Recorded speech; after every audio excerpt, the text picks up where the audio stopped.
নারীর জন্য জান্নাতে যাওয়া খুব সহজ। তার এক পা, নারীর এক পা জান্নাতে এমনি ঢুকে আছে।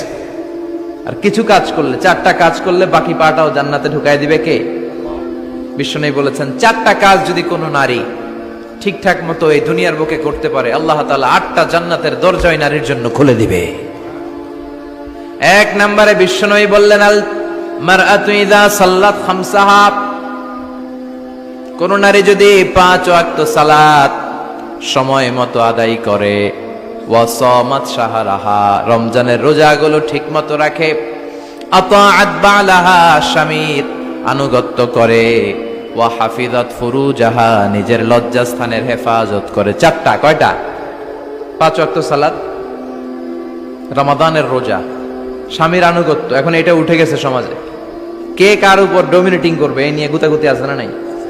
কে বড় হবে, কে মশারি টাঙ্গাবে রাত্রে, কিলাকিলি আছে না নাই? হাজবেন্ড কে তুই টাঙ্গা, স্ত্রী কয় আমনে টাঙ্গান, আছে না নাই? আনুগত্য নাই, ছোট্ট খাট্ট বিষয় নিয়ে কিলাকিলি। এজন্যই ফ্যামিলির মধ্যে শান্তি নাই। আমার বোনেরা, এই যে মহিলা সমাবেশে আসছেন, যাদের বিয়ে হয়েছে, হাজবেন্ড পেয়েছেন, এই হাজবেন্ড আপনার হীরার টুকরা, এটা আপনার জান্নাত। বিশ্বনবী বলেছেন, আল্লাহ ছাড়া কারো পায়ের সামনে যদি সিজদা দেওয়া জায়েজ হতো, সবগুলো নারীকে বলতাম স্বামীর পায়ে সিজদায় লুটিয়ে পড়ো। আল্লাহ ছাড়া যেহেতু কারোর সামনে সিজদা দেয়া যায় না, তাই আমি এটা বলি না। যদি জায়েজ হতো, সব নারীকে বলতাম স্বামীর পায়ে লুটিয়ে পড়ো, স্বামী তোমার জান্নাত। 5 ওয়াক্ত সালাত পড়বেন, রমাদানের রোজা রাখবেন, স্বামীর আনুগত্য করবেন, নিজের লজ্জাস্থানের হেফাজত করবেন, নিজের সতীত্ব, নিজের সম্মানের হেফাজত করবেন। এই 4টা কাজ যদি কোনো নারী দুনিয়ার বুকে করতে পারে, তার জন্য 8টা জান্নাতের দরজা খুলে দিবে কে? আল্লাহ। এজন্য বোনেরা, আপনাদের জন্য ইসলাম পালন করা সহজ। আপনারা হচ্ছেন অনেক বড় একটা ইনস্টিটিউশন, কারণ আপনার ছেলে মেয়েদের প্রথম শিক্ষা প্রতিষ্ঠান আপনি নিজেই, তাই না? যারা সিলেটের ছেলে পেরে, এরা সিলেটি ভাষা পারে কেমনে? এর মার কাছ থেকে শিখে। ঢাকায় পোলা পান্ডা ঢাকায় কয় কেমতে? ঢাকার মায়ের কাছে শিখে। নোয়াখালীর ছেলেরা নোয়াখালী হয় কেমনে? ছোটবেলা থেকে মা বলে নোয়াখালী, পানিরে কয় হানি, পান রে কয় হান। তো ছোট বাচ্চা এটাই শিখে। আমেরিকান ছোট ছোট বাচ্চা ইংরেজি পারে কেমনে? ওর মা থেকে শিখে। তাহলে মা প্রথম শিক্ষা প্রতিষ্ঠান নয়? মা হচ্ছে the first institution for every child. পৃথিবীর সব মানব শিশুর জন্য মা হচ্ছে প্রথম শিক্ষা প্রতিষ্ঠান। এজন্য আমি বলি, বাপ ভালো তার বেটা ভালো তাই, মা ভালো তার ঝি, গাই ভালো তার দুধ ভালো রে, দুধ ভালো তার ঘি। বাপ যদি ভালো তো বেটা ভালো, মা ভালো তো ঝি ভালো, দুধ গাই ভালো তো দুধ ভালো, দুধ ভালো তো ঘি ভালো, তাই না? এই নারীদের পেট হচ্ছে খনি, তেলের খনি, গ্যাসের খনি, স্বর্ণের খনির চেয়ে আমি বলি এটা দামি খনি। এই নারী যদি হেজাব মেনটেন করে, কোরআন পড়ে, সুন্নাহ পড়ে, তাহলে এই নারীর পেট থেকে বড় বড় আল্লাহওয়ালা বেরোবে, দেশপ্রেমিক লোক বেরোবে, ভদ্র, সালেহ, শহীদ, নবী, সিদ্দিক এরা বেরিয়েছে, ঠিক কিনা? আর এই একই নারী যদি ইসলাম না মানে, স্বামীর আনুগত্য না করে, সালাত না পড়ে, কোরআন সুন্নাহ না মানে, তাহলে এই পেট থেকে বড় বড় ডাকাত, দুর্নীতিবাজ, দেশের সম্পদ যারা লুণ্ঠন করে, অন্যকে হত্যা করে, জুলুম নির্বিচারে করে, এরকম ডাকাত বেরোবে। এই জন্য নারীরা সবচেয়ে বড় সম্পদ। বিষ্ণু বলেছেন, দুনিয়া কুল্লুহা মাতা ও খায়রু মাতা'আদ দুনিয়া আল মারআতুস সালিহা। এই দুনিয়ার সব কিছু হচ্ছে সম্পদ, আর এই সব সম্পদের মধ্যে সবচেয়ে দামি সম্পদ হচ্ছে নেককার নারীরা। তার মানে এই জুরিতে যা তোমরা দেখো সব সম্পদ, আর এই সব সম্পদের মধ্যে দামি সম্পদ এই প্যান্ডেলের ভিতরে যারা আছে, এরা নেককার না? নেককার না হলে ওয়াজ শুনতে আসতো? এই প্যান্ডেলের ভিতরে যে বোনেরা, এরা পৃথিবীর সবচেয়ে দামি সম্পদ। এজন্য নিজেকে চিনেন, নো দাই সেলফ। আপনারা যে কতটা দামি, আপনারা যে কতটা সম্ভাবনাময়ী, এটা একটু বুঝবার চেষ্টা করেন। আবার বিশ্বনবী নারীদেরকে অনেক বিষয়ে সতর্ক করেছেন যে খবরদার এগুলো করো না। নারীদেরকে টাইট ফিটিং জামা পরতে নিষেধ করেছেন। আল কাসিয়াত, আল আরিয়াত, আল মাইলাত, আল মুমিলাত। কিছু কিছু বোনেরা এমন টাইট বোরকা পরে, তার দেহের সব উঁচু নিচু ভাঁজ টের পাওয়া যায়, পুরুষরা আরো বেশি আকৃষ্ট হয়। এই বোনদের ব্যাপারে আমি বলি, বিশ্বনবী বলেছেন, লা ইয়াদখুলনাল জান্নাতা ওয়া লা ইয়াজিদনা রিহাহা।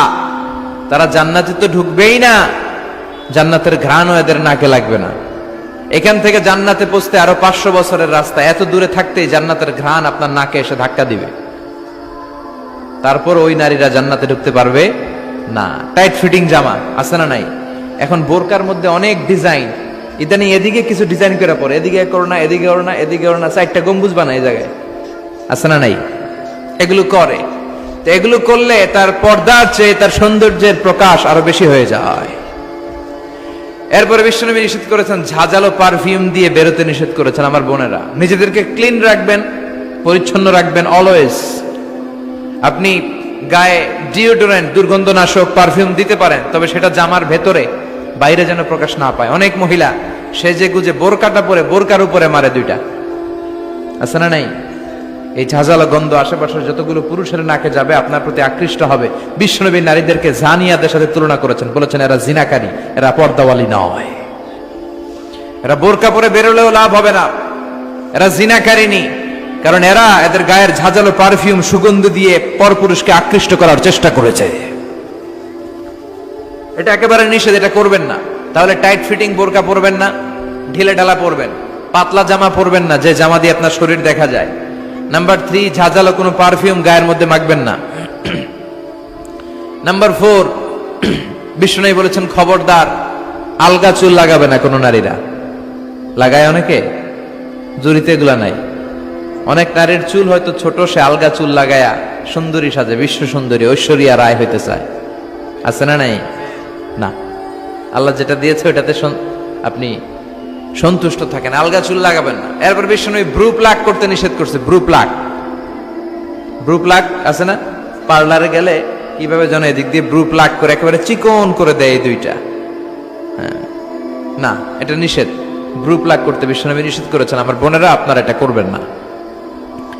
এরপরে বিশ্বনবী নিষেধ করেছেন তোমরা একে অপরকে লাআনত দিবে না।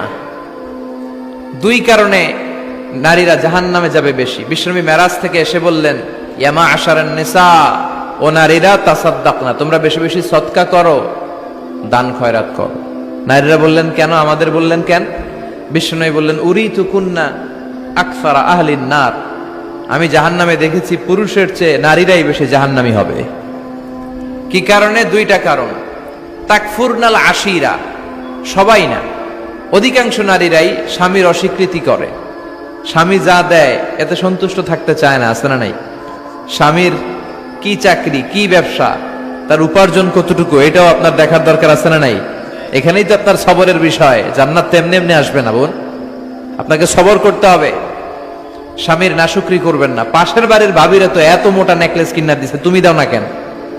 এদের ঘরে তো দামি সোফা সেট, আমার ঘরে নাই কেন? এদের তো এইটা করে, এদের তো এইটা দিছে হাজবেন্ড, আমারে দাও না কেন? এই যে নাশুকরি, এটা তাকে জাহান্নামী বানাবে। 2 নাম্বার, তুকসিরনা লা'না, তোমরা একে অপরের উপর লানত দাও।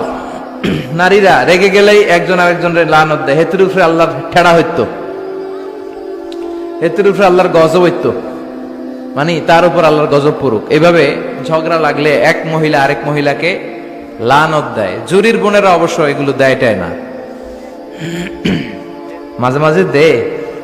আচ্ছা, তো এগুলো করা যাবে না। স্বামীর নাশুকরি করা যাবে না, এরপর লানত দেয়া যাবে না। এই যে বিশ্বনবী যেগুলো নিষেধ করলেন, এগুলো থেকে যদি আমরা বেঁচে থাকি, আর যে 4টা কাজের কথা বললেন, এগুলো যদি আমরা করি, তাহলে জান্নাতে যাওয়ার পথকে আমাদের জন্য সহজ করে দিবে কে? আমি সব সময় নারীদেরকে 6 জন নারীর জীবনী পড়তে বলি, আপনারাও পড়বেন, বাজার থেকে কিনবেন। আসিয়ার জীবনী, আসিয়া ইমরাতু ফেরাউন, ফেরাউনের বউয়ের নাম ফক্কা, নাম খিতা আসিয়া। এই আসিয়ার জীবনীটা প্রত্যেক নারীর জন্য পড়া ফরজ। কিভাবে তিনি ঈমান বাঁচিয়েছেন আপনি দেখবেন। এরপরে মারিয়ামের জীবনী পড়া ফরজ। মারিয়াম আলাইহিস সালাম, কিভাবে তিনি ইবাদতে মশগুল ছিলেন। 2 জন গেল। 3 নাম্বার, বিশ্বনবীর প্রথম স্ত্রী খাদিজা আল কুবরা তাহেরা। পতি ভক্তি কারে বলে, স্বামী ভক্তি কাকে বলে, আপনি দেখতে পাবেন ওনার জীবনীতে।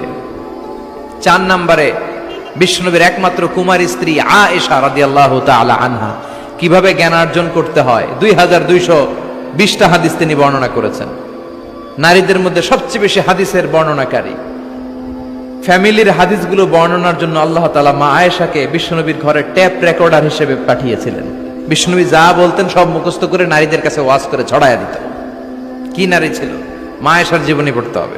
সব শেষে বিশ্বনবীর কলিজার টুকরা নয়নের পুটলি ফাতেমাতুল আজ-জাহরা, এই ফাতেমাতুজ জাহরার জীবনী পড়তে হবে।